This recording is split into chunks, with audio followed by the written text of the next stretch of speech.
You ever notice how children learn? It's one of those things we all see every day. A child stumbles. A baby tries to walk for the first time. She puts one foot forward, maybe two. Her little knees wobble, and then she falls. Sometimes face first, sometimes hard. And what happens next? She doesn't stay there. She doesn't beat herself up. She doesn't cry. I guess I wasn't meant to walk. She just tries again, again, and again, and again, until one day, she's running. Now, I want you to sit with that image. Really, sit with it. That little human being, no language, no experience, no how-to guide, nothing but the pure, raw instinct to move forward, to explore, to reach, to try. Where does that go in us? Where does that courage disappear to? You know, when we were children, we didn't shame ourselves for getting it wrong. We didn't judge the process.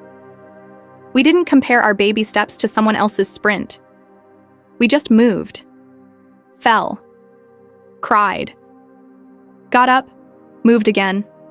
And yet somehow, somewhere along the way, we stopped living like that. We stopped giving ourselves permission to fail. But here's the truth. And this is where the Dhamma starts to enter our lives, if we're honest, enough to look. Because everything in this life, from taking your first breath to realizing the deepest insights of the Buddha's path, starts with falling, with fumbling, with not knowing. You can't awaken without first being lost. You can't see clearly until you've looked through confusion. You can't rise until you've accepted that you have fallen. This is the human journey, and Dhamma, the true Dhamma, doesn't tell you to be perfect. It never does. The Buddha never said, "Be flawless before you begin." No, he said, "Come and see. Ehipasiko. Try it for yourself. Fall, look, investigate, rise, keep walking. Let me share a story with you. There was once a young monk, just newly ordained. He had great hopes, great dreams, wanted to attain nibbana in this very life. His heart was burning with faith, but his mind was unruly. No matter how hard he meditated, he couldn't focus. He kept failing, falling asleep, thinking too much, judging himself. And one day, after weeks of trying, he told his teacher, "I'm not meant for this path. My mind is too messy. I can't do this." The teacher looked at him and smiled gently, and he said, "Do you know how a baby learns to walk?" The young monk looked confused. "She falls," the teacher said, "but she doesn't stop. That's how she learns, and that's how you will too." That monk, he kept trying, he kept falling, but he didn't stop. And one day, not because he forced anything, but because he remained, he saw through the illusion. He saw that the one who was falling was never him. It was just the mind, just conditions, just passing clouds. That's how we awaken. Not by being perfect, but by not giving up. And yet we live in a world that trains us to measure worth by results. If you don't get it fast, you must be slow. If you fail, you must be weak. If you fall, something must be wrong with you. That's the lie we've been fed. But the Dhamma says otherwise. The Dhamma says, "Sabe sata aharatitika." All beings are sustained by nutriment. What is that nutriment? Yes, physical food, but also spiritual food. The food of patience, of persistence, of right effort. The food of not quitting. Even when the mind is stormy, the body is tired, and the path feels endless. Because right effort is not about straining, it's about staying, about returning, again and again. No matter how many times you fall, like a child, like the child you once were. And I want to say this, not as a teacher, not as someone above you, but as a fellow traveler. I fall too. I forget. I lose my way. I mess up. I speak unskillfully. I doubt. I fear. But what I've learned from the Dhamma, from the Sangha, and from my own silent hours on the cushion is this. Falling is not failure. Falling is learning. Falling is humbling. Falling is how the ego is cracked open.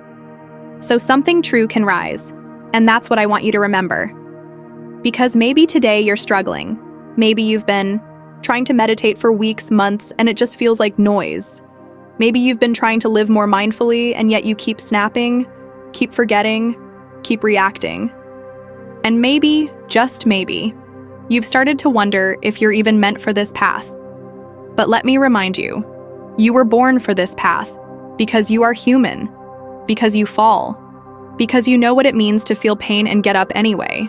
And if you've ever watched a child, a real child, learning something new, you'll see something beautiful. She doesn't try to be good, she just tries. And that's enough.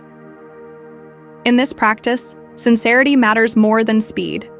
Persistence matters more than precision. Compassion for yourself matters more than perfection. Because the Buddha didn't awaken by doing it right. He awakened by doing it honestly. He saw through all the delusions, even the delusion that we need to be someone or arrive somewhere. And so today I invite you, fall gently, fall with awareness, and don't stop. The child in you already knows how to rise. And if you let the Dhamma hold your hand, softly, patiently, like a loving parent, you'll learn to walk again. And maybe, just maybe, you'll learn to fly. You ever notice how children learn? I mean really learn, not just memorize, not just copy, but learn. They stumble into understanding through experience, through mistakes, through persistence that adults often forget they once had. And there's something pure in that, something sacred. Have you ever watched a child try to tie their shoes for the first time? They fumble with the laces, twisting them in all the wrong directions. They get frustrated. They even cry sometimes. But they keep going again and again. And then suddenly, one day, they get it. And their eyes light up, not just because the shoe is tied, but because they did it. They crossed a threshold, from confusion to clarity. In that one small moment, there's a teaching that even seasoned practitioners of the Dhamma forget. Progress is not a straight line. You see, in the Buddha's path, the path to the end of suffering, we often think insight comes like a lightning bolt, a sudden flash. We're sitting in meditation, and then boom, we get it. But that's rarely how it works. Most of the time, understanding is like learning to walk. You fall, you hit the ground, you get bruised, and then, with trembling hands, you stand up again. And that willingness to rise, that's the practice. Let me tell you a story. One I don't share often, but I think it's time. There was a man who came to a monastery far away from the city. He had a tired face, the kind that held more questions than answers. He had lost his job, his marriage had ended, and in his heart, he carried a heavy silence that no words could fill.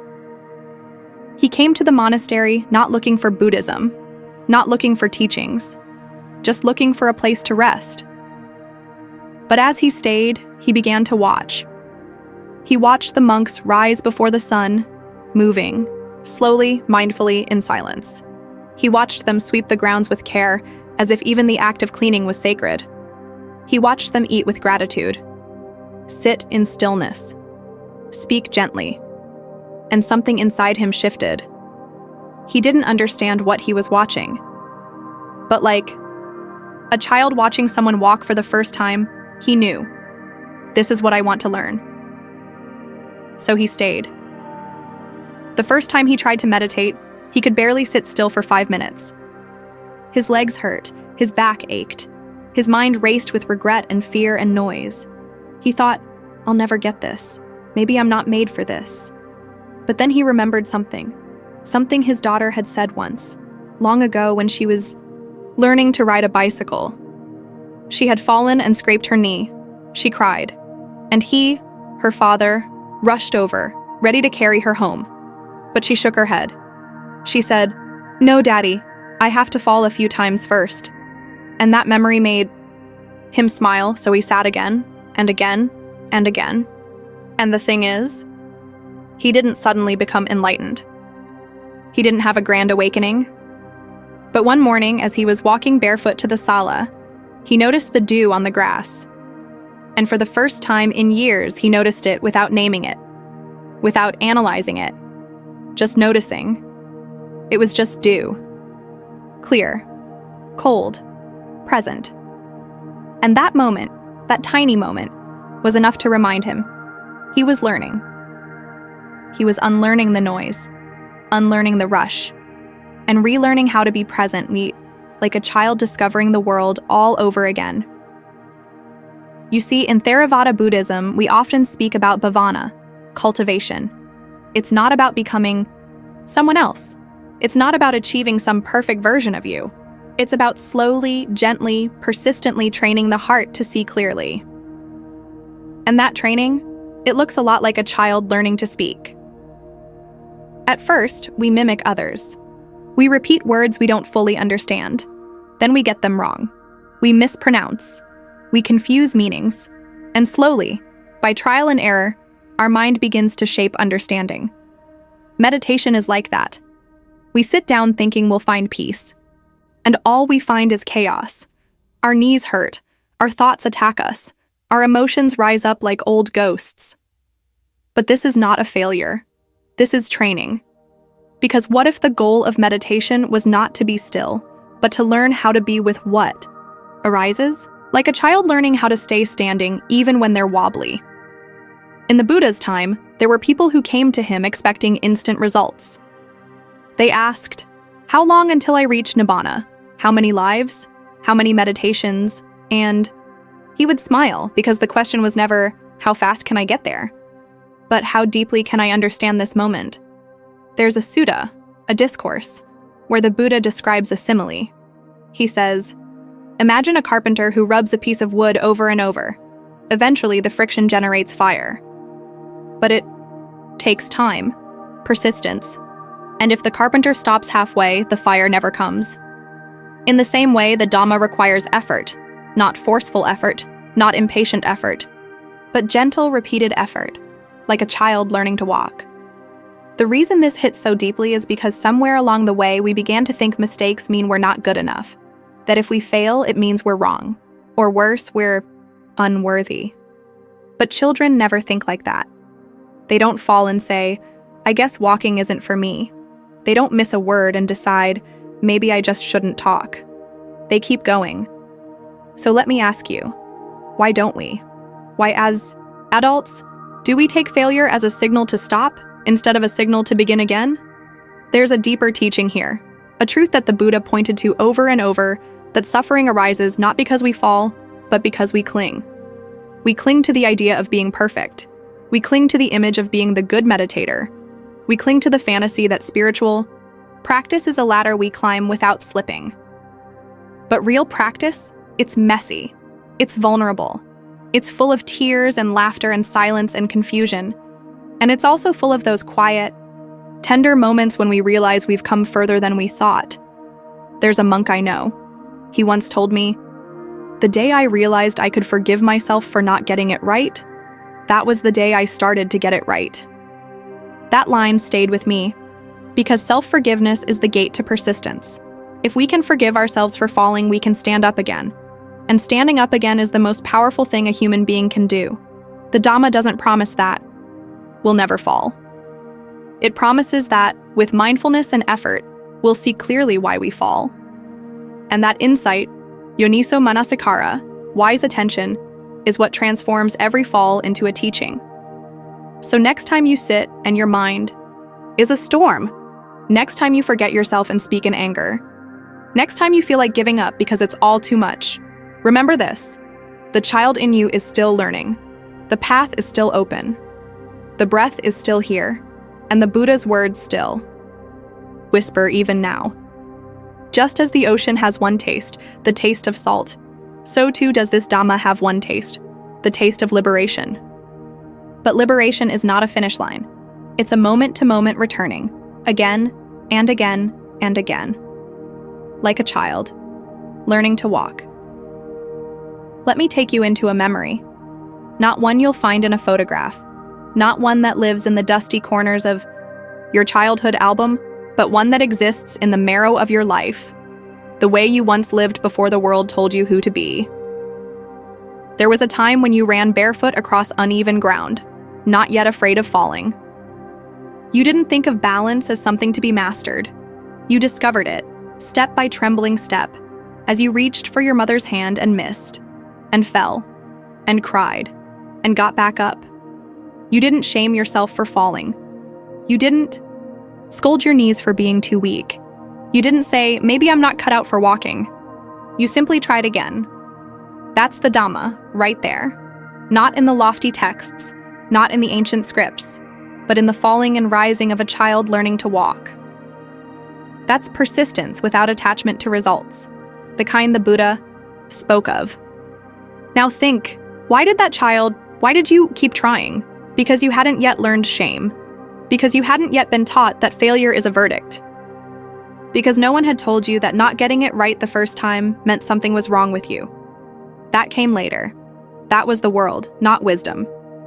And yet, how often do we now sit in the silence of our own defeat, whispering to ourselves that we're not good enough, that we failed too many times, that our chances are gone? We treat the present moment like a courtroom, sentencing ourselves over and over again for crimes we never committed, forgetting that the Buddha taught not guilt, but clarity, not condemnation, but comprehension. Do you remember how the Buddha described the path? He didn't say it would be smooth. He didn't say it would be quick. He didn't say it would be without mistakes. He said, "Bhikkhus, this Dhamma is gradual. Like the ocean deepens gradually, not suddenly." Children understand that instinctively. They don't climb trees expecting to reach the sky. They climb because it's there, because they're curious, because they want to see. And even when they fall, they don't say, "I was wrong to try." They say, "Let me try again, but this time I'll watch that branch." Do you see the wisdom? This is what our culture forgets. That mastery comes not from talent, not from quick wins, but from repeated presence. And presence, my friend, is something the Buddha honored above all. Mindfulness, sati, that gentle, courageous willingness to return, again and again. Even when it hurts, even when it's humiliating, even when we wish we could skip the lesson and go straight to the knowing. But we can't, and we shouldn't, because it's in the trying, not the triumph, that we touch truth. So let me ask you, what if your failures weren't proof of your unworthiness, but a sign that you're on the path? What if the things you label as mistakes are actually evidence of your engagement? What if falling is not the opposite of progress, but the rhythm of progress itself? The Buddha once said, just as the great ocean has one taste, the taste of salt, so too does the Dhamma have one taste, the taste of liberation. But liberation is not achieved in a flash. It is earned drop by drop, in the puddles of persistence, in the rain of repetition, in the storm of setbacks. And like children playing in the mud, we get dirty before we find clarity. But there is a beauty in that mess, a sacred beauty. You see, a child doesn't think, "I've failed." They think, "That didn't work, let me try something else." And in that one shift of thought, they stay free. How often do we trap ourselves in thoughts like, "I'm not cut out for this. I'll never be good enough. I should have figured it out by now." But the Dhamma doesn't ask for speed. It doesn't demand perfection. It asks for honesty. It asks for patience. It asks for presence. And that's what children have until we teach it out of them. They fail freely, and in failing freely, they grow, not in spite of the failure, but through it. Let me tell you a story. A young monk once came to the Buddha and said, "Venerable Sir, I cannot meditate. My thoughts run wild. I am not progressing." And the Buddha, with that great ocean of compassion in his gaze, said simply, "Do you think the ocean becomes disturbed by every ripple?" And the young monk shook his head. "The mind," said the Buddha, "is not the enemy. The clinging is. The child falls, yes, but they don't cling to the fall. They don't wear it like a badge of shame. They don't make an identity out of it. They rise, they laugh, they try again, and in that, they embody the noble path more purely than most adults ever will. What if you stopped measuring your worth by how fast you get it right?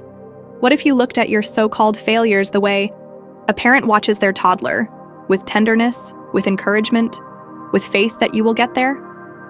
Because you will, but not because you're special, and not because the path is easy. You'll get there because you stayed, because you didn't leave the room, because even when the tears came, and the doubts screamed, and the nights were long and loveless, you kept sitting. You kept breathing. You kept practicing. And one day, maybe not today, maybe not tomorrow, but one day, you will turn around and realize you already are the person you were trying so hard to become. Not because you succeeded quickly, but because you refused to walk away when it was slow. And that, dear one, is the taste of liberation. You ever notice something strange? When a child falls, they don't look around for someone to blame. They don't sit there and cry about how the floor betrayed them. They might cry, yes, because it hurts. But once that moment passes, what do? They get up, wobble on, try again. And that's where we lost it, isn't it? As adults, we've forgotten the art of falling well. Somewhere along the line, we were told that falling was failure, that messing up meant we weren't good enough. And so, we stopped trying altogether. Not because we didn't want to grow, but because we were so terrified of what it meant to fall.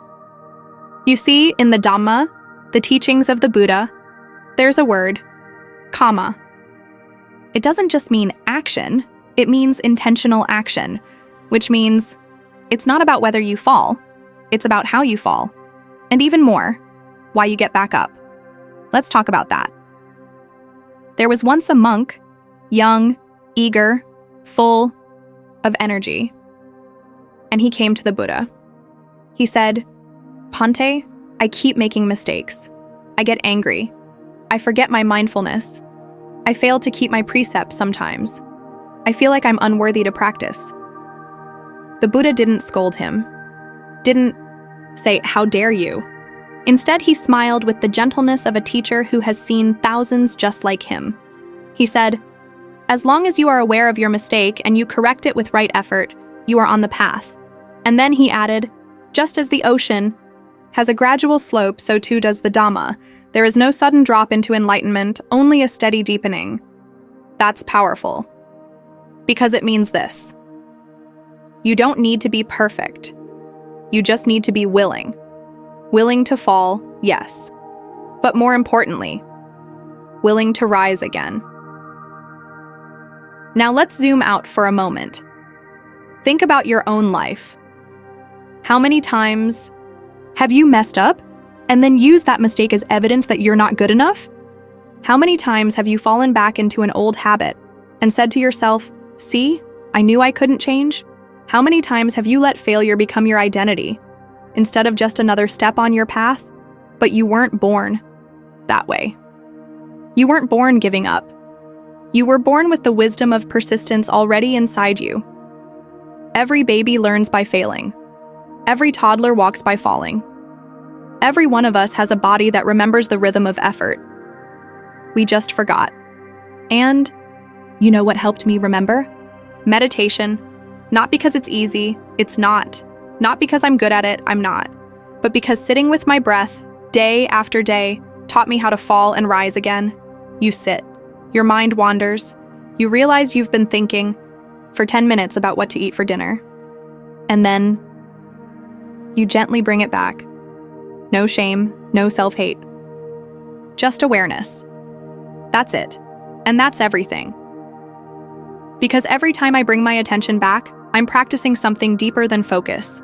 I'm practicing compassion, patience, forgiveness. The same qualities we had as children, when we'd fall face first into the grass, laugh a little, get back up, and try again. Let's talk about the heart now. Because what really breaks us as adults is not the fall. It's what we say to ourselves after we fall. I'm stupid. I'm always like this. I'll never change. No one will understand. I should have known better.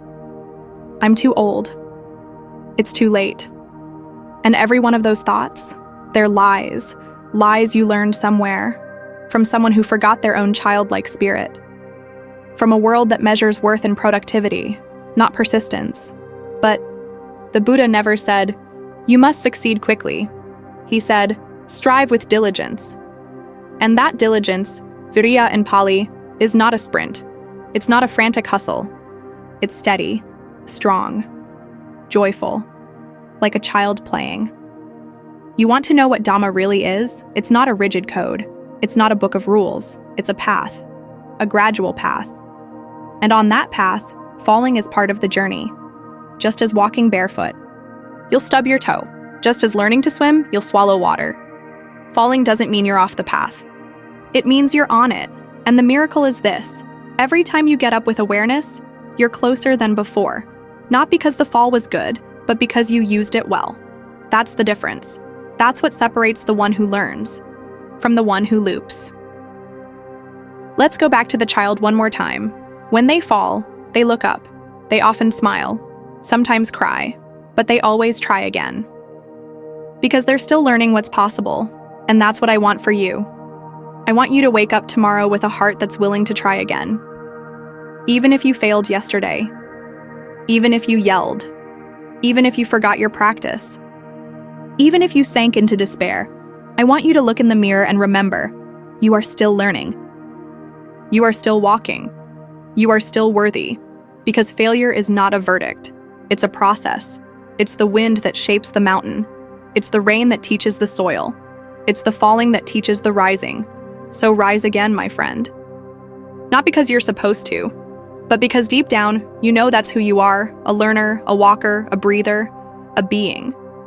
You ever notice how when a child learns how to ride a bicycle, they don't ask for the manual first?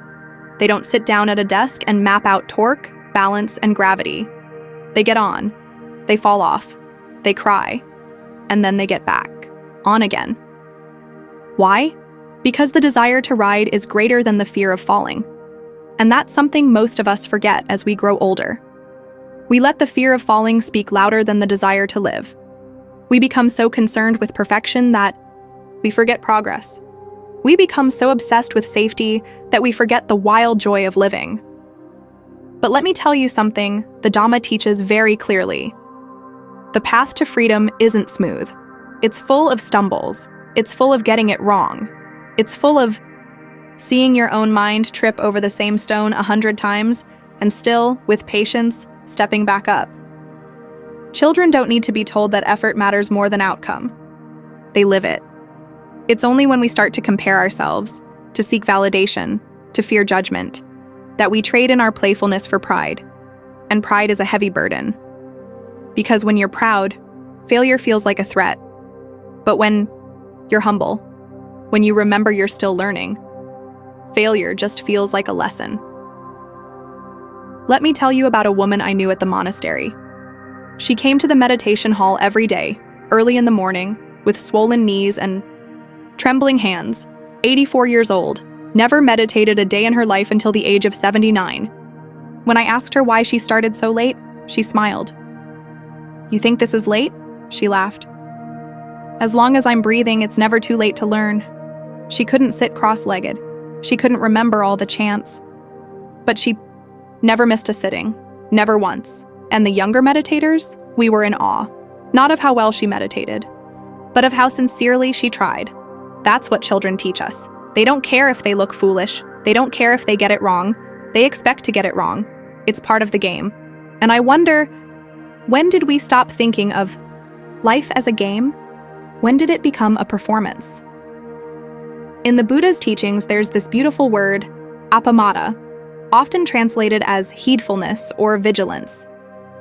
But deeper than that, it means living with the clarity that every moment matters, not in the pressure-filled way of perfectionism, but in the light, gentle way of presence. Children are masters of appamada. They're fully there. When they're sad, they cry. When they're happy, they laugh. When they fall, they howl. And then they go right back to playing. They don't dwell. They don't replay their mistakes in their minds for days. They don't fear looking silly. You know what I think? I think maybe the greatest spiritual practice is not to become anything, but to return to that childlike sincerity. that openness, that wonder, that capacity to be with life just as it is, without needing it to be tidy or impressive or understood. There's a story in the Pali Canon about a monk who was slow, not very bright by worldly standards. He couldn't memorize even a single verse. The other monks laughed behind his back, but the Buddha, he gave that monk a simple cloth to hold. "Rub this cloth," the Buddha said, "and watch the dirt come out." So that's what the monk did. He rubbed and rubbed and rubbed every day, just rubbing the cloth and watching the stains, and something shifted in his heart. One day he saw, this cloth is like the mind, and the stains, they're just the old habits, the old defilements. And slowly as he rubbed, his mind grew bright. One day the Buddha declared him enlightened, not the scholar, not the eloquent speaker, but the slow, sincere one, the one who rubbed and watched. That's what it means to not leave the room until you've figured it out. Not to rush the lesson. Not to demand the answer before you've lived the question. You ever seen a child ask, "Am I doing it right?" They don't care. They're too busy doing it. We, on the other hand, hesitate. We wait until we're sure. Until we're ready. Until the timing is perfect. But the Dhamma doesn't wait. Life doesn't wait. Death doesn't wait. This is the room. This moment. This breath. The Buddha called it the one who knows. The mind that is awake to what is happening now. Not later. Not when things are tidy. Now. Children live there. In the now. Even when they fall. Even when they cry. They're fully present. And that's why they learn so quickly. They don't resist the lesson. We adults, we resist. We tighten. We want control. But the path to awakening is not paved with control. It's paved with surrender, with letting go. So maybe next time you fall, instead of judging it, instead of fearing it, instead of trying to hide it, try what a child does. Pause. Cry if you need to, and then play again. Because learning is not a straight line, it's a spiral. It loops and turns and doubles back. But if you stay on the path, if you don't leave the room, if you keep rubbing the cloth, you'll see it. You'll understand. Not in words, not in theories, but in your own bones. Because the lesson is in the living. Let me ask you something. Have you ever sat in silence with nothing but the sound of your own breathing, and suddenly realized how loud the world really is? Not the kind of loud that comes from traffic or construction or phones buzzing. No, I mean the kind of loud that echoes in your own mind. The voice that says, "You should have done better. Why haven't you made it yet?" Look at them. They're already ahead. You're falling behind. That voice doesn't sound like a child learning. It sounds like someone who's been convinced that mistakes are unacceptable, that perfection is the only currency of worth. You see, children don't carry that voice. Not at first. When they fall, they don't think, "I must be worthless." They just fall. They cry. They get up. They try again. But somewhere along the way, the voice of the world got louder than the voice within us. And the saddest part, we started believing it. You were born with an inner teacher. Call it intuition. Call it wisdom. Call it yoniso manasikara, wise reflection. But whatever you name it, it knows how to learn. It knows how to grow. And it never punishes you for needing time. That inner teacher is patient, gentle, still. But it doesn't yell. It whispers.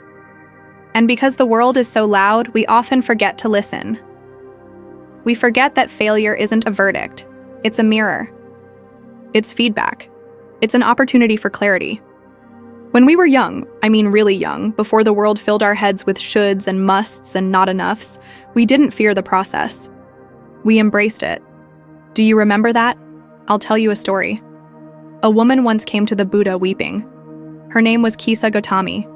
She had lost her child, her only child, and the pain was unbearable. She begged the Blessed One for medicine, anything to bring her child back. And do you know what he said? He told her, "Go and bring me a mustard seed from a home that has never known death." So she went, house to house, asking. And every door opened to the same truth. We've lost someone too. She came back empty-handed, and yet, somehow, full of a deeper knowing, a sobering truth, not comfort in the way we think of comfort, but insight. Loss is not punishment. Failure is not punishment. They are part of the path, because the Dhamma isn't about avoiding life. It's about seeing it clearly. All of it.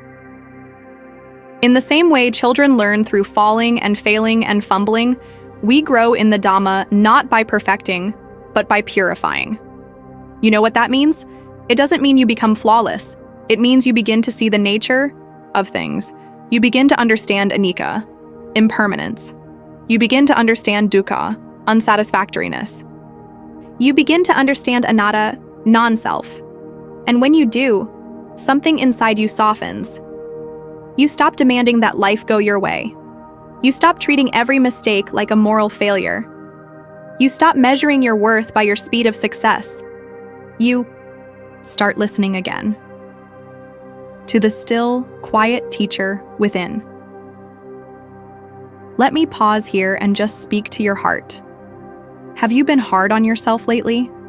Have you believed that because it's taking time to heal, to grow, to understand, that something's wrong with you?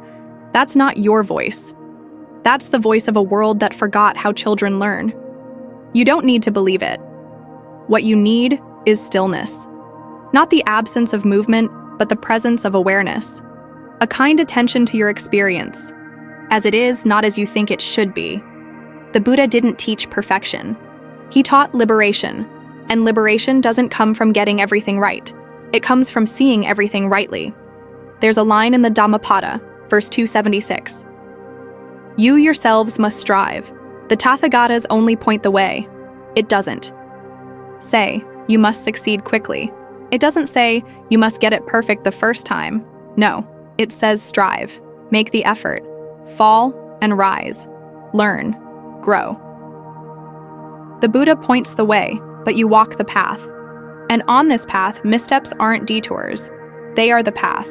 Just like when a child falls while learning to walk. The falling is not failure. It's part of the learning. So why do we forget? Because the voice of the world is always shouting.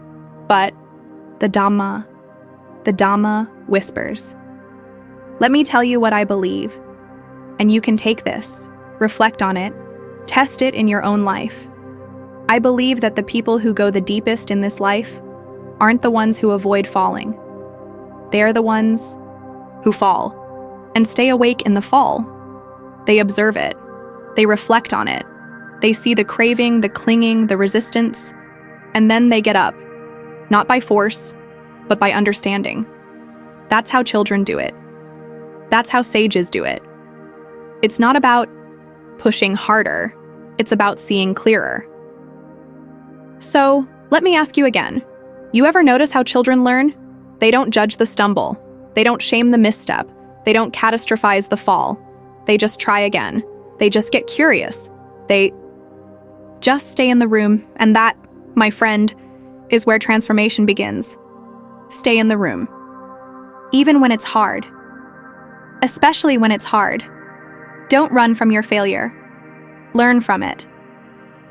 Because somewhere in that lesson, the child in you is still alive. Still reaching. Still listening. Still learning. And that's more than enough.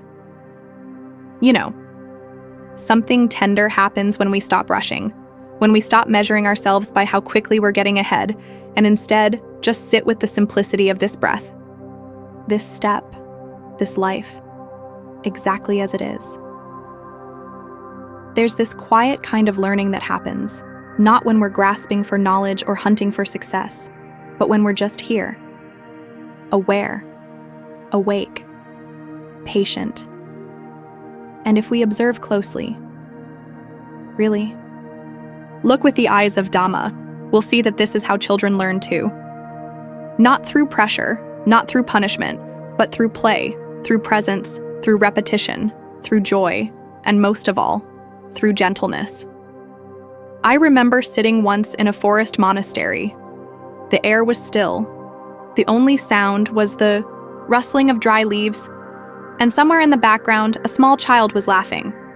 One of the lay visitors had brought their daughter, no older than 3, and she was chasing a butterfly near the edge of the trees.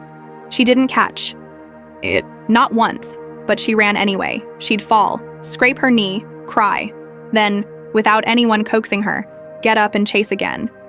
There was no shame, no embarrassment, no thoughts of, I'm not good enough, or what will they think of me? She just played. And I sat there, stunned, a lump rising in my throat. Because I realized I hadn't chased anything like that in years, not without fear, not without self-doubt, not without this heavy, burdensome sense of needing to prove something. But that child, she was free, and the Dhamma teaches us that freedom isn't something we attain later. It's something we uncover, something we return to, something that was always already there, beneath all the layers of striving and proving and performing. We were free once. Before we were taught to be afraid of failing, and that's the tragedy, isn't it? Somewhere along the way, someone told us failure was dangerous, that it meant we weren't enough, that it would make people laugh or point or whisper behind our backs, that if we didn't get it right the first time, we should never try again. But the Buddha never said that. He never said, you must get it right on the first try. He said, come and see, ehipasiko. He said, try for yourself, test the teachings, walk the path, again and again. And how did he describe the path? As gradual, step by step, like a slow slope, gentle in its rise. This is the path of those who fall 1,000 times and stand up 1,001. So I want to ask you, gently, tenderly, have you forgotten how to fall? Have you become so afraid of getting it wrong that you've stopped moving altogether? Have you let the voice of doubt grow louder than the voice of love? Because the Dhamma is not afraid of your stumbles. It has room for your messiness, your mistakes, your missteps. In fact, that's how you meet it, in the middle of your imperfections, not after you've cleaned them up. The Buddha didn't awaken because he was flawless. He awakened because he was fearless in his sincerity. He sat down beneath that Bodhi tree and said, let my flesh and blood dry up, let the skin wither away. I will not move until I know the truth. That's not stubbornness, that's love. And not love for success, love for truth. That's what children have before the world teaches them to fear failure. That simple, pure love of truth, the desire to understand, to touch, to try, to feel, to live. They don't care if they look foolish, crawling, or babbling, or spilling juice on themselves. They don't measure their days by accomplishments, but by experiences, by attempts, by wonder. They just want to know, what happens if I do this? What happens if I try? And the Dhamma welcomes that question. It's why the Kalama Sutta exists. It's why the Buddha said, don't believe me just because I said it. Don't believe tradition, don't believe texts, don't believe authority. Try it for yourself. See what leads to suffering. See what leads to peace. You don't need to be perfect to begin walking. You don't need to understand the whole path to take a single step. And you certainly don't need to succeed quickly to be worthy of the journey. All you need is the courage to fall and the tenderness to try again. Because this is the deep Dhamma most people forget. That wisdom grows slowly, that love blooms quietly. That liberation comes not to the cleverest, not to the fastest, not to the most impressive, but to the one who sits and watches, falls and gets up again and again and again. That's how the Buddha walked. That's how we learn to walk. That's how we learn to be free. So maybe today, maybe this hour, you just let yourself fall again. And in that fall, find your freedom. Let's sit with this for a moment. You know, there's a kind of wisdom that doesn't shout. It doesn't arrive wrapped in fireworks or thunderous applause. It doesn't show up when you're winning, when you're praised, when everything is falling into place. No, it arrives in the quiet. It comes when you're tired, when you're doubting, When you're deep in the process and the outcome seems so far out of reach that you start to wonder if it's worth it. That wisdom, it's subtle, and it has a message. Keep going, but let go. Children don't learn because they chase gold stars. They don't stand up and fall 100 times just because someone promised them a medal at the end. They do it because they're alive, because something inside them says, try again, and they listen. But here's the thing. As we grow older, we stop listening. We start reaching outside of ourselves, reaching for approval, reaching for status, reaching for results. And every time those things don't come quickly, we suffer. We don't suffer because of the effort. We suffer because we measure that effort by something we can't control. Outcome. Let me tell you a story from the Buddha's time. There was once a monk who was utterly devoted to practice. He meditated day and night, kept every rule, renounced deeply, and yet he felt no progress. He saw no light, no calm, no jhana, no breakthrough. Just dryness, just stillness. Just the same breath in and out again and again. And one day, in deep frustration, he approached the Blessed One and said, "Bhante, I have given everything. Why have I not attained anything?" The Buddha looked at him with great compassion and said something unforgettable, "Because you are still holding on to attainment." That sentence changed the monk's life. And maybe if we let it in deeply enough, it could change ours too. You see, striving is not the enemy. Attachment to outcome is. Just like that monk, we all try. And we should. But when our practice, our effort, our path becomes driven by results, we become blind to the real freedom that's already available in each moment. Freedom doesn't come when you finally win. Freedom doesn't come when you finally get noticed. Freedom comes when you stop needing to. That's the brilliance of how children learn. They're not chasing a trophy. They're immersed in the act of learning itself. And in that immersion, they become masters of something we often forget. Patience.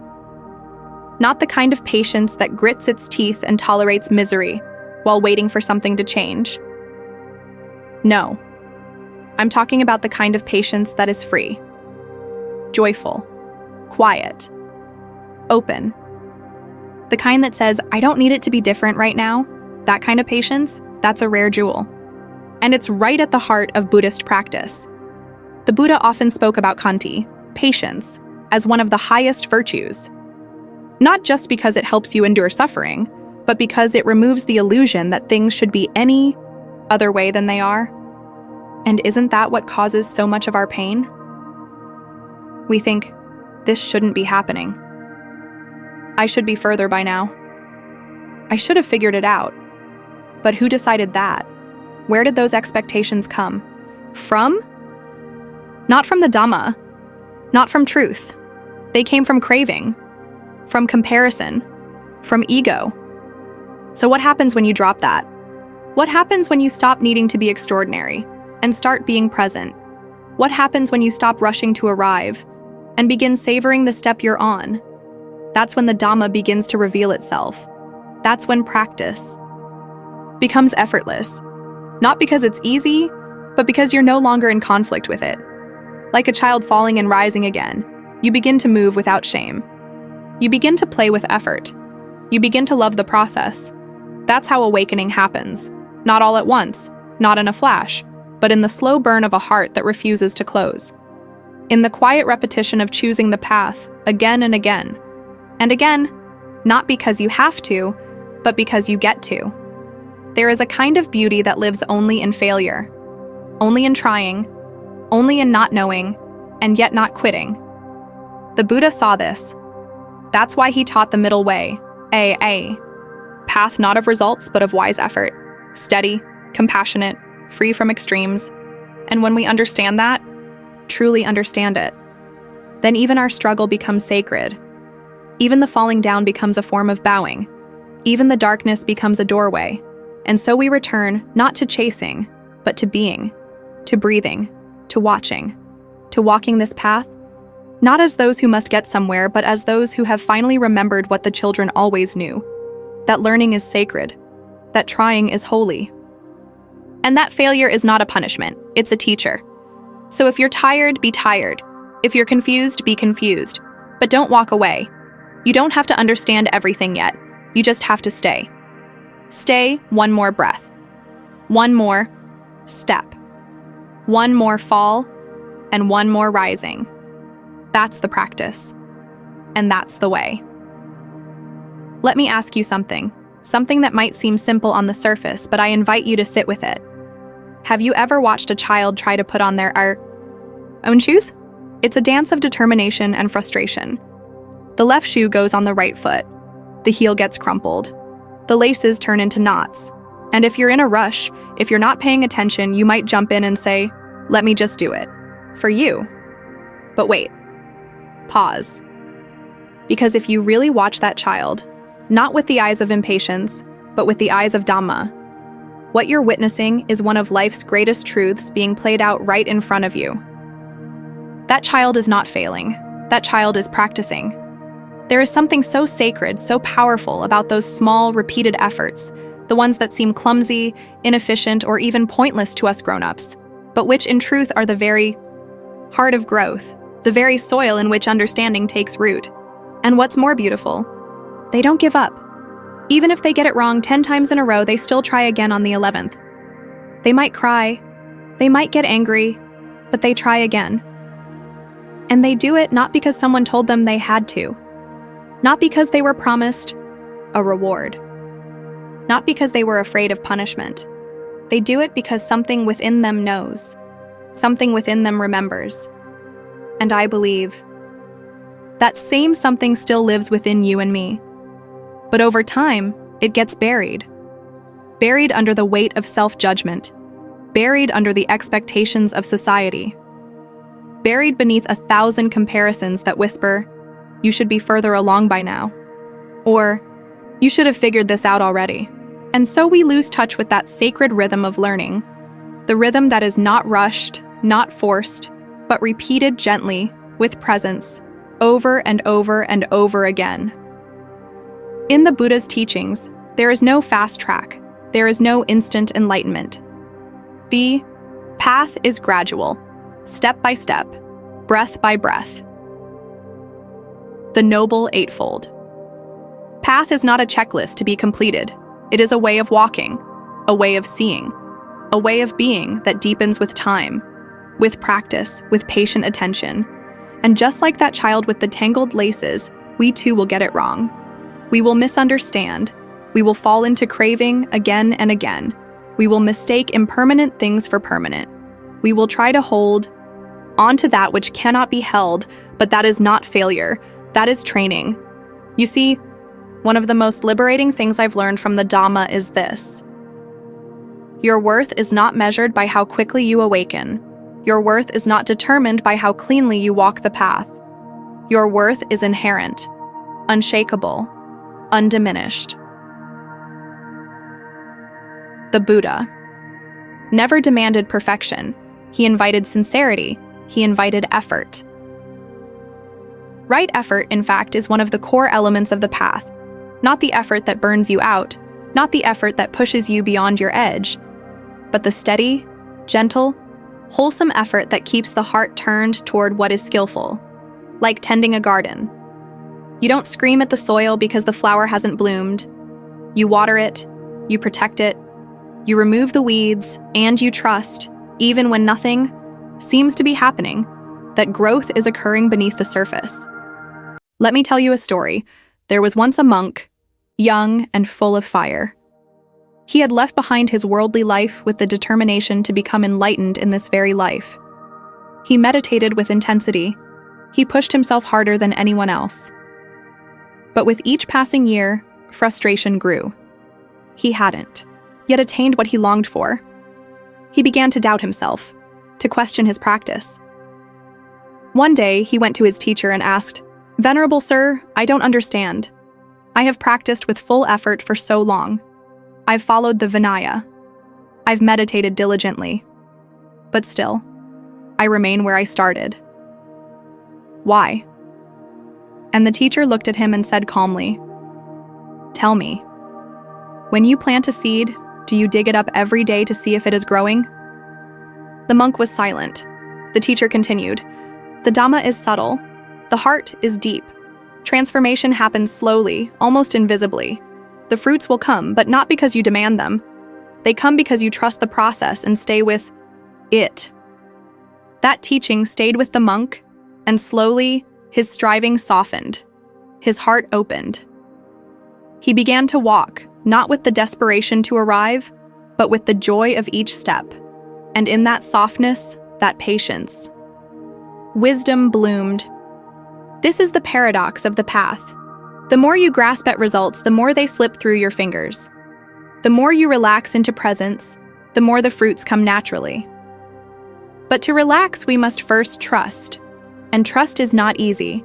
In a world that glorifies speed, a world that equates success with visibility, world that forgets the value of quiet persistence. But the Buddha never praised those who were merely impressive. He praised those who were consistent, those who were mindful, those who showed up for themselves day after day, with humility, with curiosity, with courage. There's a beautiful line in the suttas, one that has touched me deeply. The Buddha said, "Just as the ocean gradually slopes, inclines, and shelves without any abrupt precipices, even so, in this Dhamma and discipline, there is a gradual training, a gradual practice, a gradual progress." Udana 5:5, a gradual training, not instant, not dramatic, not flashy, but real. And real change, my friends, is rarely loud. It happens in the quiet moments, in the breaths no one sees, in the decisions you make when no one is watching, in the time you return to your cushion after weeks of restlessness, in the moments you forgive yourself instead of condemning. That is the heart of this path. Not perfection, but presence. Not speed, but sincerity. And so, if you are walking and you find yourself discouraged, if you feel like the child who just can't get the shoes on right, I invite you to pause and remember. This is the training. This is what it looks like to become free, messy, clumsy, beautiful. We do not walk to impress others. We walk to remember who we truly are beneath the conditioning. We walk to unlearn the illusions. We walk to come home. And every step, no matter how small, how slow, how painful, is sacred. I'll end this part with one final reflection. What if the moments you most wanted to give up were actually the moments your heart was expanding the most?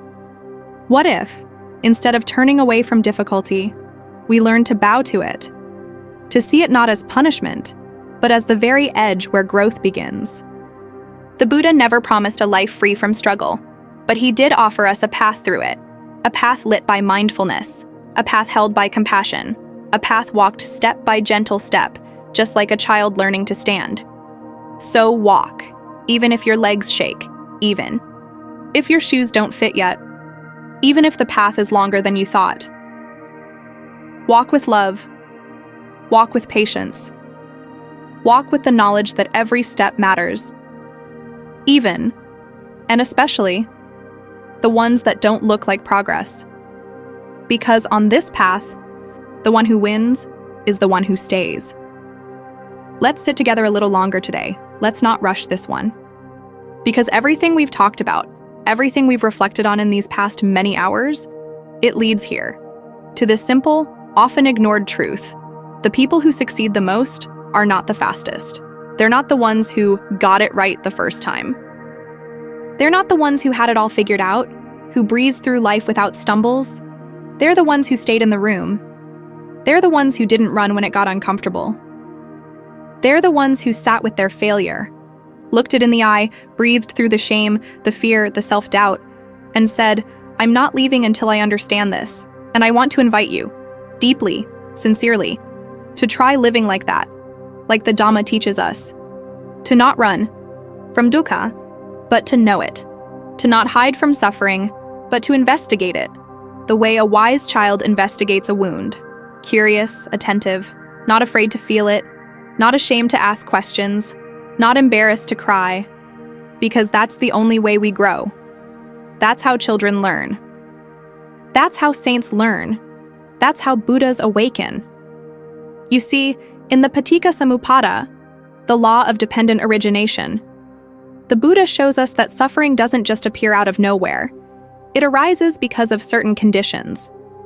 And what's beautiful about that truth is, if you change the conditions, you change the result. Let me say that again. If you change the conditions, you change the result. We're not stuck. No matter how long we've been falling into the same habits, the same mistakes, the same suffering, it's not permanent. It's not you. It's not who you are. It's just a result of conditions. Just like a child falling when they're learning to walk. They fall because the muscles aren't strong yet. Because the balance hasn't developed. Because they're figuring out coordination. But they don't stop trying just because they fell. They don't label themselves as failures. They don't sit on the floor and say, well, I guess walking isn't for me. They keep going. They adjust. They learn and they walk. So the question I want to ask you, not as a teacher but as a fellow human being, a fellow learner, is, where have you given up too soon? Where did you fall and decide it wasn't worth trying again? Maybe it was with meditation. Maybe it was in a relationship. Maybe it was in trusting yourself again after someone broke your heart. Maybe it was in believing that you can live a spiritual life, even if the world around you feels chaotic, noisy, or unkind. What? If you stayed in the room? Not to punish yourself, but to understand. There's a line from the Satipatthana Sutta that always stops me in my tracks.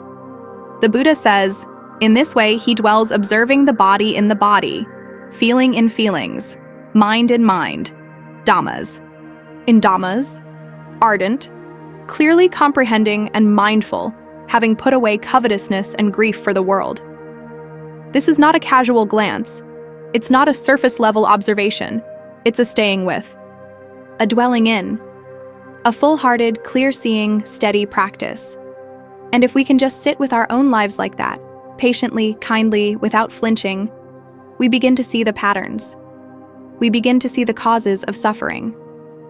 And once we see those causes, something miraculous happens. They begin to unravel. But it takes time. Not quick fix time.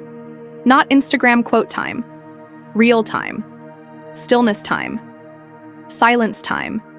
Dhamma time. You know, I remember something that made me cry when I first heard it. A forest monk once said, "People give up just when they're about to break through. It's like walking through a thick jungle, cutting through vines, enduring heat and mosquitoes, and then turning around just a few steps before reaching the open field." How many of us have done that? Turned back just before the clearing, just before the breath deepened, just before the truth became clear? We gave up, not because we were weak, but because we didn't realize how close we were. So let me ask you, not as a preacher, not as a monk, not as some ideal you have to live up to, but as a fellow fallible human being, what would it look like for you to stay in the room? What would it look like to be the kind of person who doesn't quit when it gets hard, not out of stubborn pride, but out of gentle courage?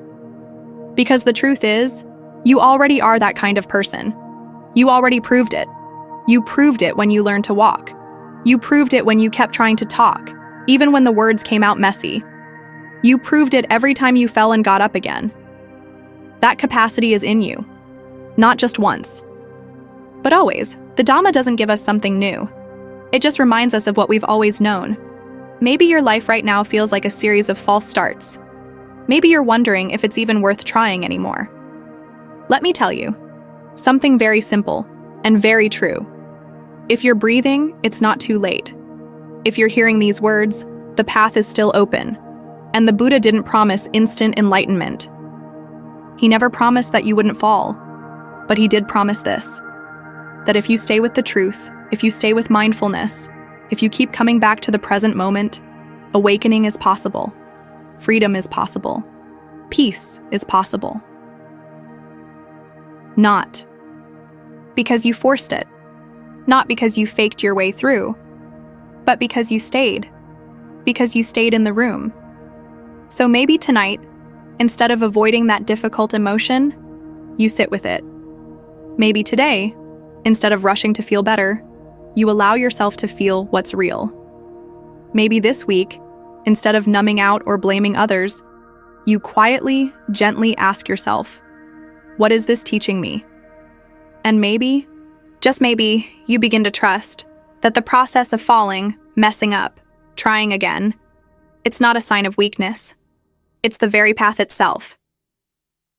You ever notice how children learn? They fall. They mess up. They get it wrong, over and over again.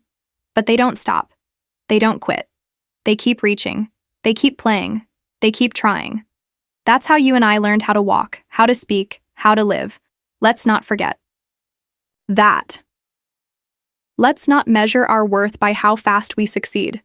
Let's measure it by how honest we can be, how open we can stay, how long we can sit in the room until we understand. Because the ones who awaken are the ones who don't leave. They stay and they see, and that's enough. That's more than enough. That's freedom.